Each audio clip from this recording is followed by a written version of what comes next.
Ligands होंगे। तो सी number 4 में, सॉरी सी नंबर 4 में मैं sp3 हाइब्रिडाइजेशन की बात कर रहा हूँ, जहाँ पे शेप टेट्राहेड्रल होती है।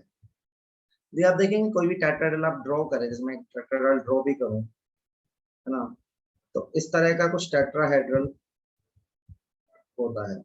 तो लिगेंड्स जो है वो ऐसे आ रहे होते हैं, ये आप देखें, तो एक लिगेंड ऐसे आएगा, एक लिगेंड यहाँ से आएगा, एक लिगेंड यहाँ से आएगा, तो ये बिटवीन द एक्सेस आ रहे होते हैं।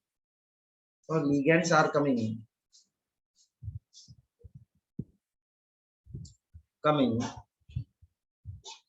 Between the access.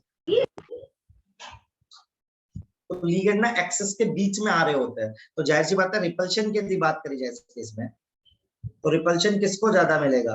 रिपल्शन मिलेगा बेटा नॉन एक्सियल ऑर्बिटल्स को रिपल्शन ज्यादा मिलेगा एज कंपेयर टू किसका? एक्सियल। इस बार ही ना हमारा जो T2G रहेगा उसकी एनर्जी ज्यादा रहेगी किससे? EG से। देखो जब आपने ऑक्टाहेड्रल की स्प्लिटिंग पढ़ी थी तो लिगेंड अलोंग द एक्सिस आ रहे थे, तो अलोंग द एक्सिस आ रहे थे तो एक्सियल की एनर्जी ज्यादा थी नॉन एक्सियल से। लेकिन यहाँ पे जस्ट उल्टा होगा, क्योंकि लिगेंड ना बिटवीन द एक्सिस आ रहे हैं, वो अलोंग द एक्सिस नहीं आ रहे। एक बार ये लिखिए। सर ये पहली स्लाइड है ना? हाँ बेटा।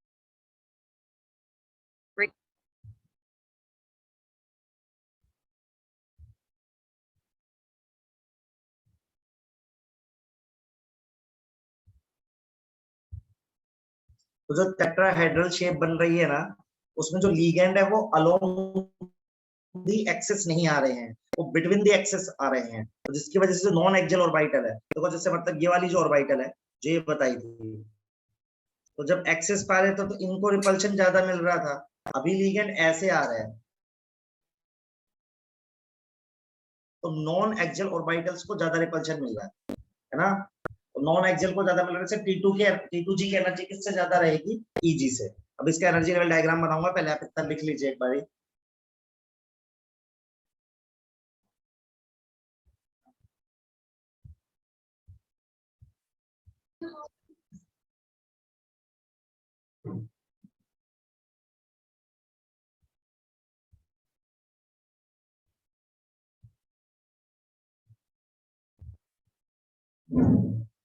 सर एक बार और रिपीट कर दो। बेटा मैं स्प्लिटिंग पढ़ा रहा हूँ टेट्राहेड्रल में, sp3 में। तो लिगेंड्स जो आ रहे हैं बेटा वो नॉन एक्सियल ऑर्बिटल्स पे आ रहे हैं, नॉन एक्सिस पे आ रहे हैं, बिटवीन द एक्सिस आ रहे हैं। इसकी वजह से क्या हो रहा है, जो नॉन एक्सियल ऑर्बिटल है उनको तो सीधा सीधा रिपल्शन मिलेगा, और जो एक्सियल है उनको सीधा नहीं मिलेगा। इसलिए एनर्जी T2G की ज्यादा हो जाएगी और EG की कम हो जाएगी। ठीक है।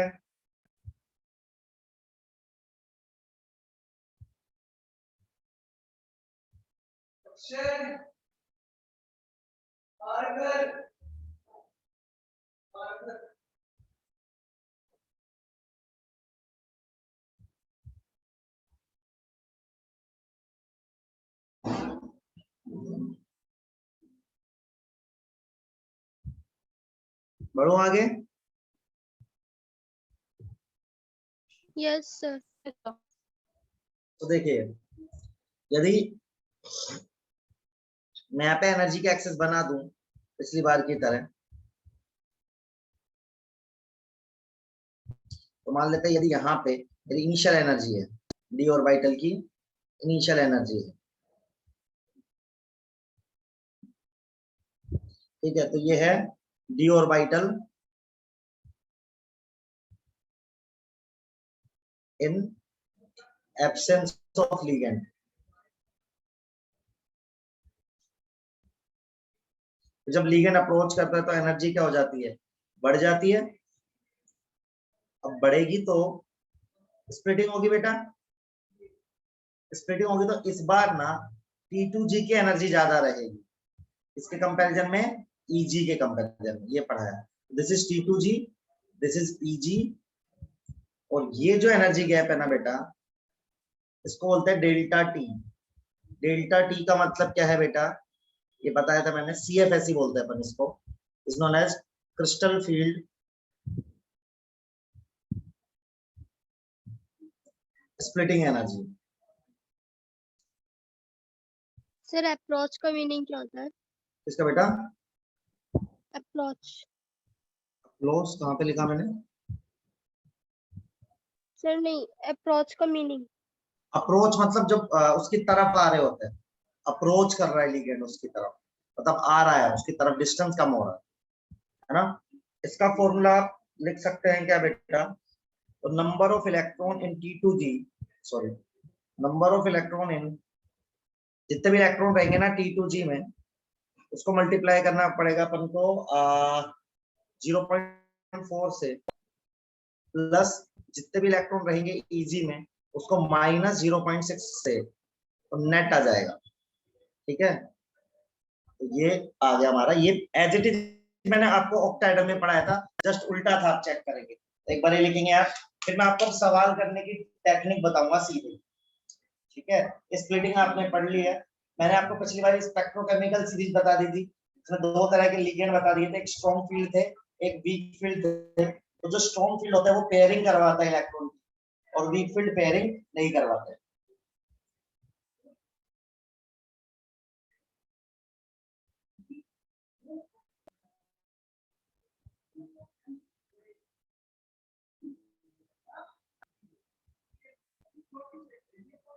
सर ये आपने डेल्टी लिखा है ना दोनों जगह, येलो और ग्रीन कलर? हाँ, डेल्टा टी वहां पे लिखा था, डेल्टा ओ, ओ मतलब ऑक्टाहेड्रल, टी मतलब टेट्राहेड्रल।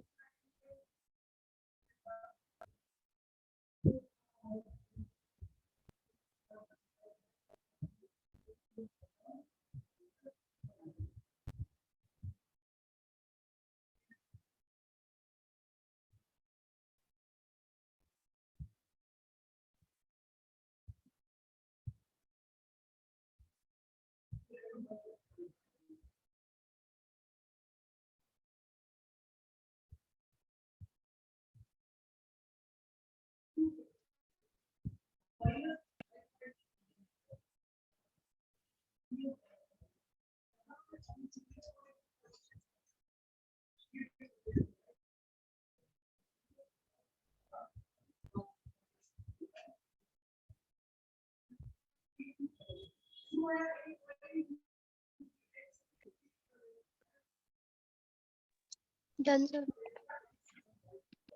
ओके, देखिए अब आप क्वेश्चन कैसे करोगे, मैं आपको टेक्निक बता रहा हूँ। तो देखो, या तो आपके पास 6 लिगेंड रहेंगे, तो 6 रहेंगे ना, तो देखो जब भी आपके पास स्ट्रॉन्ग फील्ड लिगेंड आ जाए, कौन सा आ जाए, स्ट्रॉन्ग फील्ड, तो आप पेयरिंग करवा देना। स्ट्रॉन्ग फील्ड कराओगे तो क्या करवा दोगे आप, पेयरिंग। और जो आपका आंसर आ रहा होगा पेयरिंग कराने के बाद, वो आ रहा होगा D2sp3, अभी चेक भी करवा दो। ठीक है, यदि आपका वीक फील्ड लिगेंड है,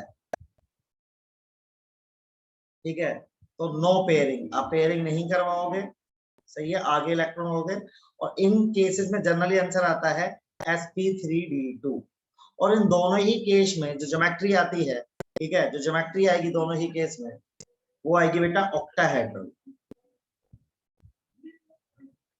ठीक है, इन दोनों ही केस में ज्योमेट्री क्या आएगी, ऑक्टाहेड्रल आएगी। अब बात करते हैं सी नंबर 4 की। ठीक है, अब आपके पास दो चांस रहेंगे यहाँ पे क्वेश्चन करने के लिए, या तो आप आंसर बोलोगे sp3, या तो आंसर बोलोगे DSP2। ठीक है, sp3 में जो शेप आएगी, ज्योमेट्री आएगी, वो आएगी टेट्राहेड्रल। इसमें जो DSP सॉरी गलत लिख दिया, दिस इज DSP2 होगा ना। हाँ जी, इसमें जो आएगी वो आएगी स्क्वायर प्लेनर। अब इसको क्वेश्चन करने का टेक्निक क्या है, देखो याद रखना कि आपके पास डी में एक 8 इलेक्ट्रॉन आ जाए, 3D में 8 इलेक्ट्रॉन आ जाए, डी में 8 इलेक्ट्रॉन आ जाए, और उसके साथ स्ट्रॉन्ग फील्ड लिगेंड आ जाए। ठीक है, या 4d8 आ जाए 5d8 आ जाए, इनके साथ कोई भी लिगेंड आ जाए, स्पेशल केस है। ठीक है, ऐसा होगा ना तो देखो आपका आंसर होगा हमेशा DsP2, याद रखो। ठीक है, मतलब 3d8, डी में 8 इलेक्ट्रॉन आ जाए और उसके साथ स्ट्रॉन्ग फील्ड लिगेंड आ जाए तो आपको आंसर करना है DsP2। 4d8 आ जाए और 5d8 आ जाए, कॉन्फ़िगरेशन लिखोगे तो, और कोई भी लिगेंड आ जाए तो भी आंसर आपको DsP2 देना है। और ऑल अदर केस यहाँ पे आ जाएंगे, ऑल अदर केस, और सारे केस का आपको आंसर करना है बेटा क्या, sp2। देखो अभी मैं ये जो मैंने लिखाया है ना, इसको मैं करके भी बताऊंगा, ऑल अदर केस। आप एक बार लिख के देखिए, फिर मैं इससे रिलेटेड सारे सवाल करा रहा हूँ आपको, मतलब इसी कंसेप्ट को यूज करके सारा कोऑर्डिनेशन आपको करा रहा हूँ। सर 4d8 और 5d8 के सामने क्या लिखा है? बेटा 4d8 5d8 plus any ligand, कोई भी लिगेंड आ जाए उनके साथ ना। और सर 3d8 के साथ स्ट्रॉन्ग फील्ड लिगेंड आना चाहिए। 3d8 में SFL चाहिए, strong field ligand.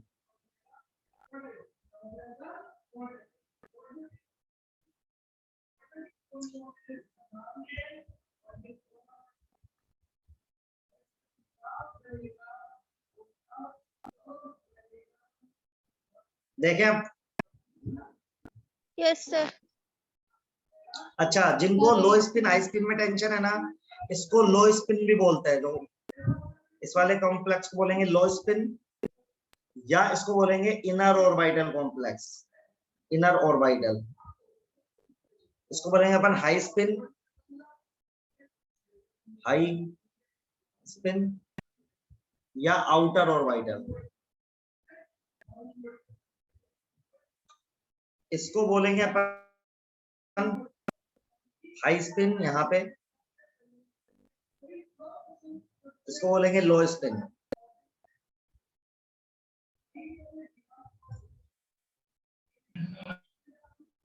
Sir ANG मतलब क्या है? AMG कहाँ लिखा मैंने, AMG कहाँ लिखा है? सर आपने लिखा है ANG लिगेंड। एनी ANY लिखा था बेटा, वो जी।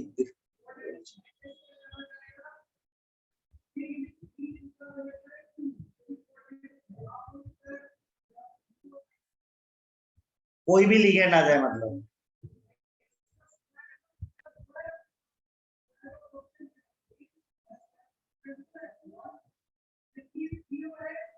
सर हो गया। चलो देखो, अब जैसे आपके एग्जाम में सवाल आ गया नीट में, ऐसे सवाल आएंगे जैसे NiCO4, आपको ना इसका ज्योमेट्री बताना है, शेप बताना है, हाइब्रिडाइजेशन बताना है। तो आप देखोगे सबसे पहले देखो 4 लिगेंड दिख रहे हैं, मोनोडेंटेट है ना, सीएन नंबर 4 का क्वेश्चन है सबसे पहले। अब आप देखो निकल की ऑक्सीडेशन स्टेट निकालो, यहाँ पे कितनी आएगी, X प्लस, इस पे 0 चार्ज होता है, 0 आ रही है, तो निकल का कॉन्फ़िगरेशन लिखो। निकल का कॉन्फ़िगरेशन क्या होता है, 2s2 2p6, ठीक है, 2p6, फिर 3s2 3p6 4s2 3d8। अब देखो, अब आपको ध्यान रखना, जब भी S में इलेक्ट्रॉन आएंगे ना, याद रखना S हमेशा खाली होना चाहिए, S कैसा होना चाहिए, हमेशा एम्प्टी, याद रखना। अब यहाँ पे हमेशा S एम्प्टी चाहिए अपन को हर केस में। तो देखो S यहाँ पे एम्प्टी नहीं है ना बेटा, तो आप S के इलेक्ट्रॉन D में डाल दोगे तो क्या हो जाएगा, देखो ये बन जाएगा D10 और S आपका एम्प्टी हो गया। अच्छा, D10 में क्या बताया मैंने, बताओ। D10 में मेरी टेबल पे आओ, D8 में आता है DsP2, D10 में क्या आएगा आंसर, बोलिए सब लोग अपना टेबल देखो। D10 में मैंने अदर केस में जाएगा तो आंसर क्या आएगा इसका, sp3, और क्या आ जाएगा बेटा, टेट्राहेड्रल। S खाली करना ही करना है, यदि खाली नहीं है। बात समझ में आ रही है बेटा? Yes sir. जैसे मान लो आपके पास ये क्वेश्चन आ गया, देखो ध्यान से, जैसे NiCl4 2 नेगेटिव, तो अगेन ये नंबर 4 का ही क्वेश्चन है ये। तो आपने निकाला x -4 बराबर -2, x बराबर +2, निकल का +2 है, निकल का +2, इसमें से 2 इलेक्ट्रॉन निकाल दो, तो Ni+2 में क्या आ जाएगा, देखो 3d8 आ जाएगा और 4s खाली है बेटा। देखो 2 इलेक्ट्रॉन निकाल दिए ना ऊपर में से, ये इलेक्ट्रॉन निकाल दिए, +2 है। अब बताओ D8 क्लोरीन कैसा लिगेंड है, बताओ, वीक फील्ड लिगेंड है ना, यस सर। तो देखो 3d8 plus weak field ligand, क्या आंसर दोगे बोलो? ऑक्टाहाइड्रल। नहीं बेटा, ऑक्टाहेड्रल तो हो ही नहीं सकता, CN नंबर 4 है। तो या तो आंसर आएगा, देखो D8 विद SFL, देखो D8 विद SFL का आंसर क्या लिखवाया है आपको मैंने? Square planar. लेकिन ये तो D8 प्लस WFL है, तो आंसर क्या आएगा अगेन? sp3 और कौन सा? sp3 tetrahedral. समझ रहे हैं क्या बेटा? ये समझ रहे हैं क्या? सर ये सेकंड वाला दोबारा बता दो। बेटा मैंने देख सेकंड वाला सिंपल करा, निकल का कॉन्फ़िगरेशन लिखेगी तू, तो निकल +2 में है, +2 में होगा तो ये कॉन्फ़िगरेशन रहेगा D8, S के इलेक्ट्रॉन उड़ जाएंगे ना बेटा, तो D8 विद क्लोरीन है, वीक फील्ड लिगेंड। यदि 3d8 यहाँ पे SFL आ जाता तब तो आंसर क्या देती तू? DsP2, लेकिन अभी तो आंसर क्या दूंगा मैं? Tetrahedral sp3। बस देखे, आगे बढ़ जाएं, या आप लिखो, 2-3 सवाल दे रहा हूं मैं आपको करने। आप क्या हो गया बेटा? आवाज कट गई है।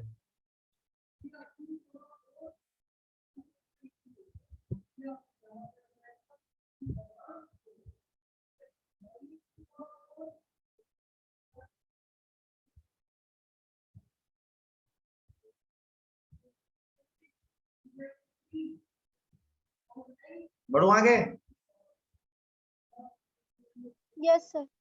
चलो, अब मैं कुछ क्वेश्चन दे रहा हूं आपको, 3, ये आपको करने हैं। तो एक क्वेश्चन है NiCN4 2 नेगेटिव, आपको हाइब्रिडाइजेशन और ज्योमेट्री बतानी है, ठीक है यार।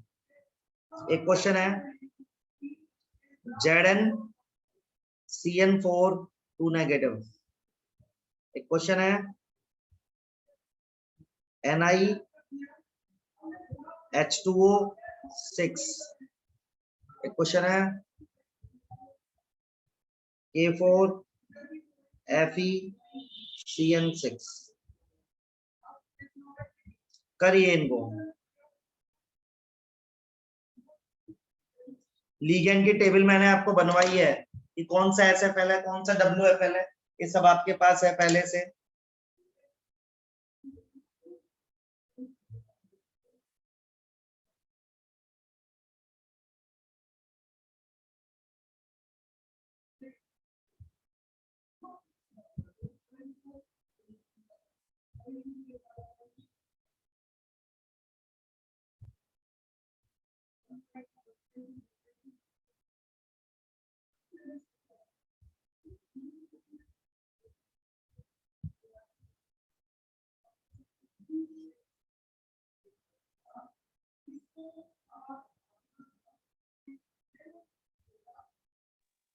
फर्स्ट वाले का स्क्वायर प्लेनर होगा। हाँ, एक बार सारे कर ले बेटा, फिर बताऊंगा।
हो गया या आपको और टाइम चाहिए, बताइए बेटा।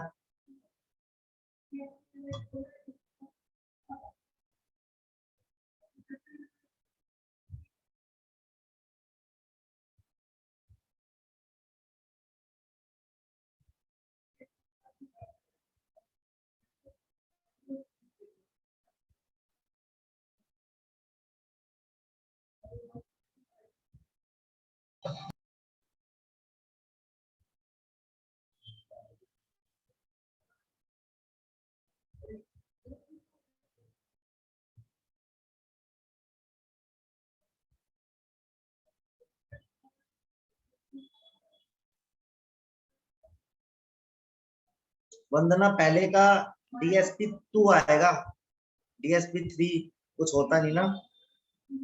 तो मैंने भी सेंड करा आंसर। हाँ, तुम्हारा दूसरा गलत आ रहा है बेटा।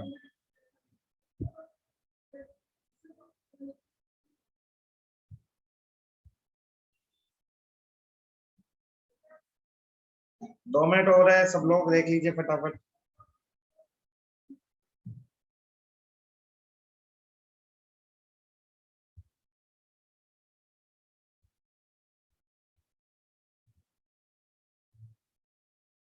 सर आप करा दो अब। चलिए, सबसे पहले तीसरा क्वेश्चन कर रहा हूं। आप यहाँ पे x लिखेंगे, x -4 बराबर -2, x बराबर +2 है, तो निकल +2 में 3d8 होता है, भी थोड़ी देर पहले ही देखा है आपने। Cn स्ट्रॉन्ग फील्ड लिगेंड है, देखो Cn, तो 3d8 विद SFL। आपको डायरेक्ट आंसर करना बोलना चाहिए DSP2 square and plane. Square plane. Sir Cn तो न्यूट्रल है ना? बेटा न्यूट्रल छोड़, नेगेटिव होता है Cn, नेगेटिव। साइनाइडो बताया था, देख बेटा कॉपी में, सही है। अब आते हैं इस पे, इसको लिखेंगे x -4 बराबर -2, x बराबर +2। तो जिंक का कॉन्फ़िगरेशन क्या होता है, ये होता है 30 atomic 4s2 number, and DD10। 1s2 2s2 2p6 3s2 3p6 4s2 3d10। तो 2 इलेक्ट्रॉन उड़ाओगे तो ये चले जाएंगे। देखो D10 आ रहा है, तो D10 तो सीधा ये D8 वाला केस ही नहीं है, तो आप सीधा आंसर क्या बोलोगे इसका, sp3 विद टेट्राहेड्रल। भाई D10 में तो सोचना ही नहीं ना, D8 में सोचना है बस। अब यहाँ पे आता है, इसमें देखो 0 है, 0 होगा तो क्या होगा, 1s2 2s2 2p6 3s2 3p6 तो 4s2 tetrahedral.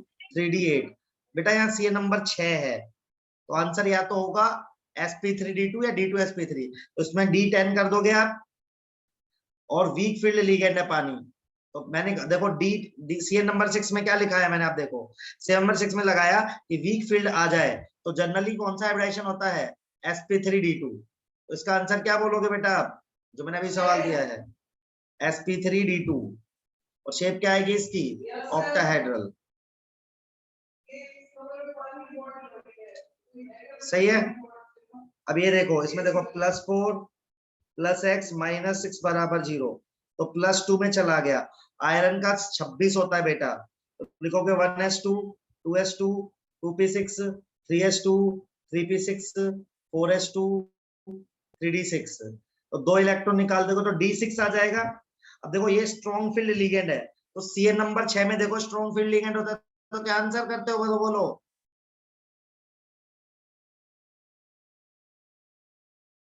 Sir square plane. बताओ बेटा, क्लियर है कि नहीं क्लियर।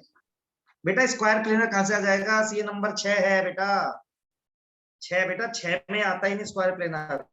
6 में या तो दोनों में ऑक्टाहेड्रल आता है, या तो DSP3 या sp3d2। तो जब स्ट्रॉन्ग फील्ड लिगेंड होता है तो D2sp3 आता है। क्लियर है बेटा, सबको यस ये सर। कंसेप्ट क्लियर हो गया क्या, सबको क्लियर है ये कंसेप्ट, बोलो भाई फटाक से। सर SFL का मतलब बता दो एक बार। स्ट्रॉन्ग फील्ड लिगेंड बेटा, लास्ट क्लास में बताया था, ऐसे लिगेंड जो स्ट्रॉन्ग फील्ड होते हैं, जो स्प्लिटिंग को ज्यादा करवाते हैं। सही है। Yes sir.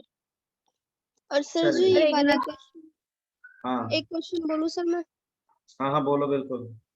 Using the valence bond approach, reduce the shape and magnetic behavior of FeCN6 4 minus ये तो रहा बेटा, देख ये रहा, कर तो दिया। ये जो तू बोल रही है क्वेश्चन ही है। ये ले D2sp3 आएगा और पेयरिंग होगी तो डायमैग्नेटिक हो जाएगा। पेयर होंगे इलेक्ट्रॉन तो डायमैग्नेटिक हो जाएगा ना। यही तो क्वेश्चन है बेटा, ये देखिए। तो सर इसे स्टेप वाइज कैसे करेंगे? बेटा स्टेप क्योंकि वाइज स्टेप भी मैंने कराया था पिछले से पिछले क्लास में, चेक करो आप कि पहले यही स्टेप वाइज स्टेप है कि जो वेकेंट ऑर्बिटल है उनका करा देता है हाइब्रिडाइजेशन। यही है बेटा, स्टेप भी यही है और एज इट इज। सही है। ओके ये सर। क्लियर हो गया क्या सब लोगों को? बताओ, ये कंसेप्ट क्लियर है?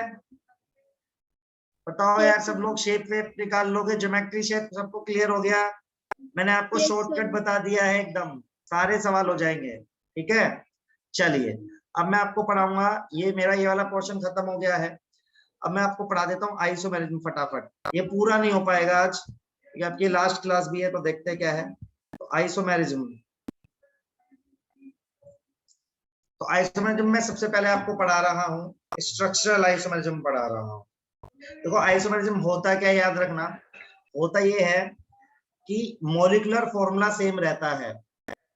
ठीक है, मॉलिक्यूलर फॉर्मूला सेम रहता है, कुछ कुछ चीजें चेंज हो जाती है। जैसे मैं अभी जो पढ़ाऊंगा वो स्ट्रक्चरल आइसोमेरिज्म है। तो उसमें सबसे पहला हम पढ़ेंगे आयोनाइजेशन आइसोमेरिज्म।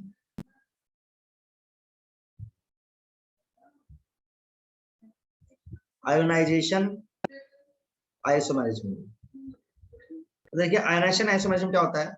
मैं पहले एग्जांपल लेता हूँ, फिर उससे फिर लिख दूंगा। ऐसे मान लो एक कॉम्प्लेक्स ये है CONH3 होल 4 Cl2Br, और एक कॉम्प्लेक्स ये है बेटा CONH3 होल 4 ClBr, बाहर Cl है।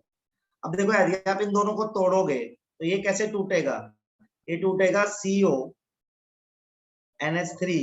4 Cl2 प्लस Br माइनस। यदि आप इसको तोड़ोगे तो क्या बनेगा? CONH3 whole 4 ClBr Cl negative. सही बात है ना? तो देखो दोनों का मोलिकुलर फॉर्मूला सेम है, लेकिन दोनों अलग अलग आयन दे रहे हैं। क्या आपको ये बात नजर आ रही है बेटा? देखो दोनों का मोलिकुलर फॉर्मूला सेम है, लेकिन दोनों आयन अलग अलग दे रहे हैं, तो इनको बोलते हैं आयनाइजेशन आइसोमर। तो these isomer give different type of ion, give different type of ion in solution. तो यदि ऐसे दो लोग हो जिनका मॉलिक्यूलर फॉर्मूला सेम हो लेकिन पानी में अलग अलग आयन दे, तो ऐसे को बोलते हैं आयोनाइजेशन आइसोमेरिज्म। ये क्लियर है बेटा सबको? Yes, आगे sir. ये लिखेंगे फटाफट बेटा।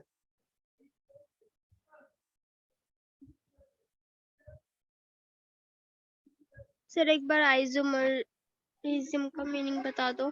बेटा आइसोमर देखना, इसका और इसका मॉलिक्यूलर फॉर्मूला सेम है, फॉर्मूला सेम है ना दोनों का। देख इसमें भी एक Yes, CO, sir. इसमें भी एक CO, इसमें भी 4 NH3 4 NH3, इसमें भी 2 क्लोरीन, इसमें भी 2 क्लोरीन, इसमें भी एक ब्रोमीन एक ब्रोमीन, है ना? तो मॉलिक्यूलर फॉर्मूला सेम है लेकिन अलग अलग आयन देते हैं पानी में। समझे? तो इनको बोलते हैं आयोनाइजेशन आइसोमरिज्म। ठीक है, ओके सर।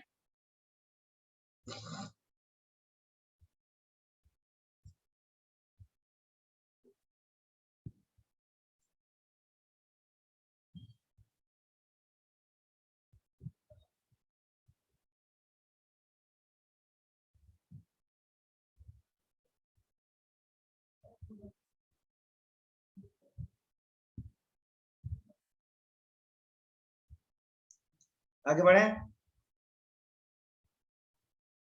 Yes sir. ठीक है, नेक्स्ट है हाइड्रेशन। देखिए हाइड्रेशन क्या होता है, तो इसका भी मैं एग्जांपल ले रहा हूं। जैसे मान लो कॉम्प्लेक्स है CO H2O6 Cl3। देखो इसमें एक भी पानी बाहर नहीं है।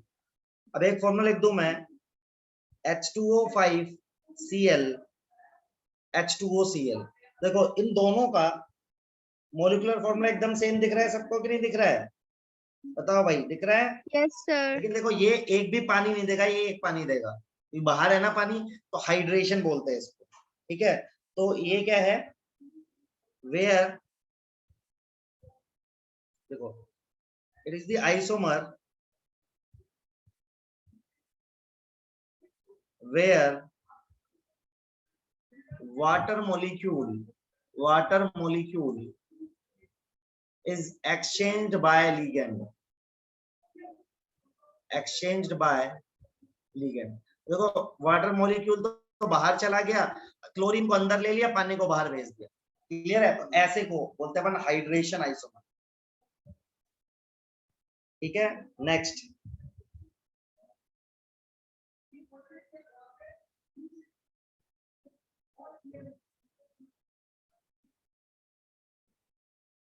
सर आज लास्ट क्लास है।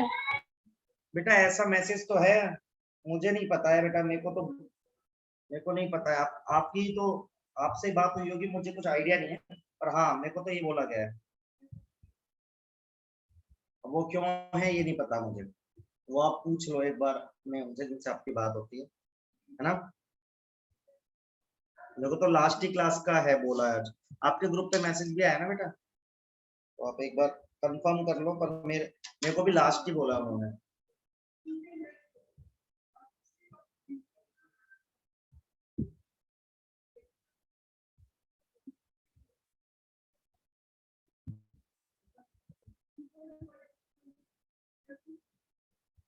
आपके क्या एग्जाम स्टार्ट हो गए क्या अभी से, कब से नो आपके, सर, कब है आपके एग्जाम? 7 मई। 1 सर मई 2 मई से।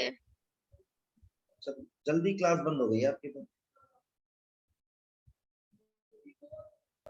प्रैक्टिकल्स होंगे या तो आपके, कुछ तो होगा, मुझे नो आइडिया मेरे नहीं सर, है। प्रैक्टिकल्स सर हो भी गए खत्म हो प्रैक्टिकल। गए, प्री बोर्ड तो भी खत्म हो गए, बस आप अभी एक बार बोर्ड पूछ बचा लो, है। फिर सब लोग आप पूछ लो, इनकेस यदि टाइम रहता है तो हम माइंस पढ़ सकते हैं या जैसा भी यस रहेगा। सर, सिलेबस अभी पूरा नहीं हुआ। हाँ तो वो यस आपको सर, अभी पूछना, बोटनी का भी रहता है। तो हो सकता है कुछ और डिसीजन आप यस पूछ सर, लेना। अमाइंस करा देना। बेटा मैं करा दूंगा, लेकिन क्लास लगनी चाहिए उसके लिए ना। तो एक बार आप बात कर लो, है ना, आपके प्रोग्राम कोऑर्डिनेटर जो भी है उनसे एक बार बात कर लो, फिर वो मुझे बता देंगे, है ना। Okay sir. चलिए नेक्स्ट है बेटा अपना कोऑर्डिनेशन आइसोमर। कोऑर्डिनेशन आइसोमर, ठीक है, क्या होता है देखिए, इसका भी एग्जांपल लेंगे बेटा, एग्जांपल से ना बहुत जल्दी समझ में आ जाएगा ये देखो क्या होता है, अभी आपको समझ में आ जाएगा। ऐसा मैंने लिया,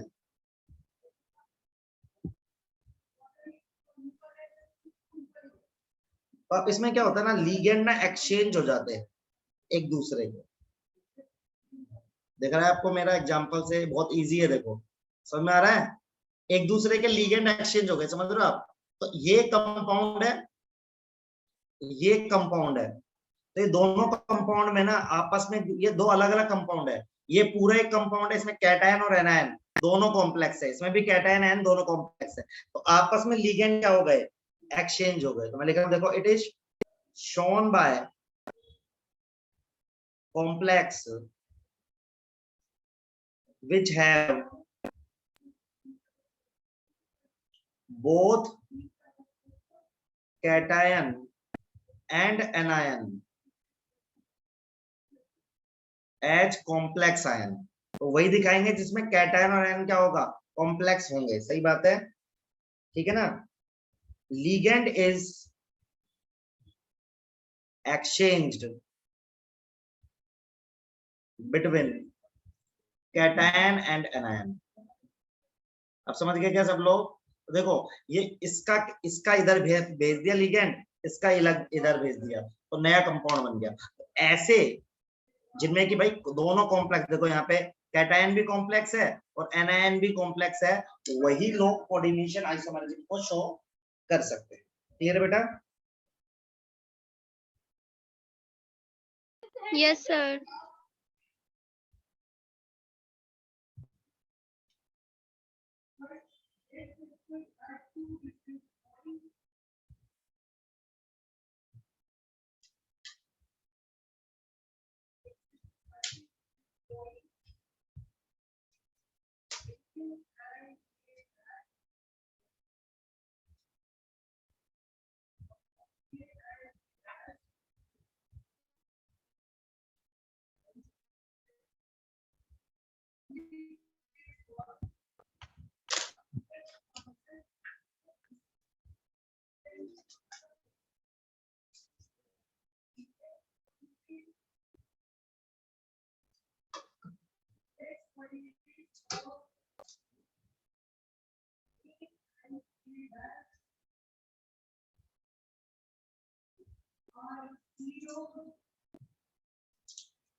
ये हो गया। Yes, sir. अच्छा, अब एक और इसमें एक और टाइप जिसको होता है लिंकेज आइसोमर।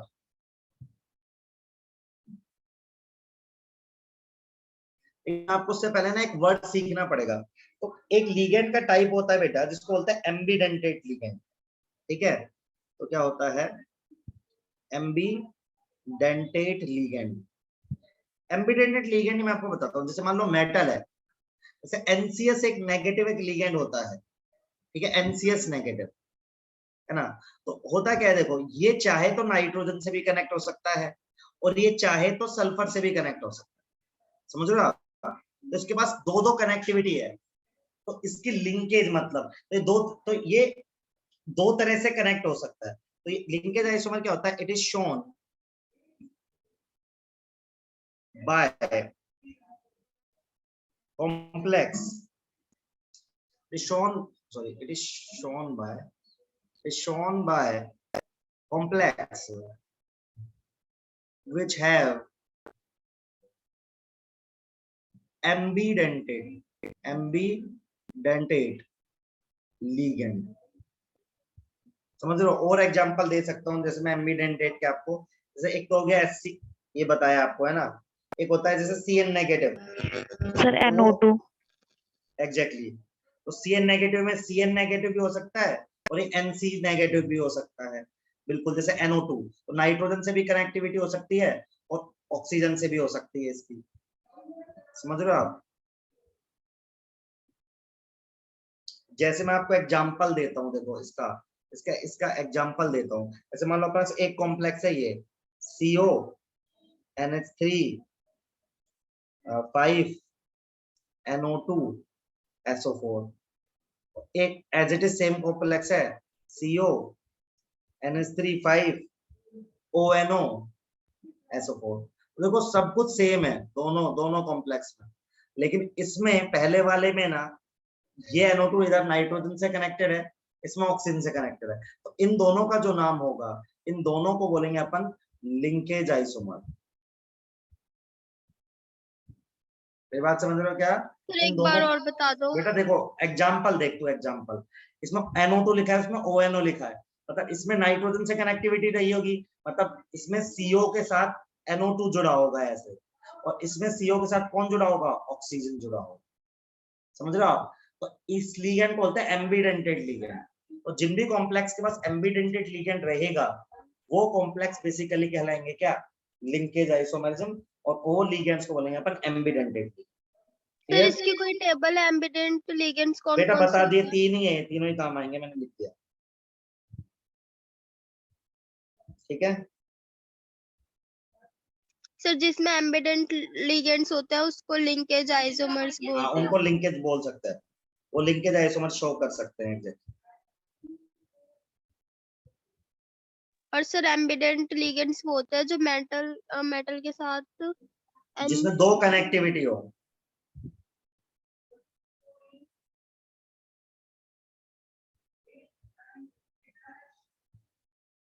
सर एक बार एम्बीडेंट लिगेंड्स वाला बता दो। बेटा ये देखिए NCS नेगेटिव एक एम्बीडेंटेड लिगेंड है, ये क्यों है, क्योंकि NCS में नाइट्रोजन से भी जुड़ सकता है आदमी, सल्फर से भी जुड़ सकता है, तो दो चॉइस हो गई ना। Yes sir.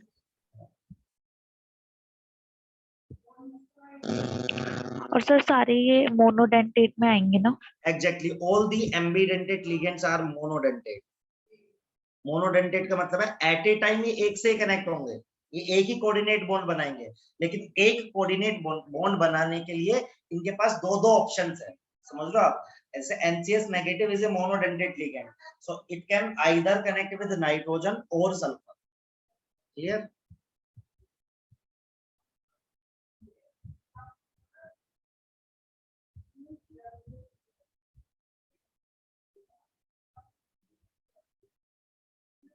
सर बस यही यूज में आएंगे एम्बिडेंट लिगेंड्स। हाँ यही आएंगे बेटा।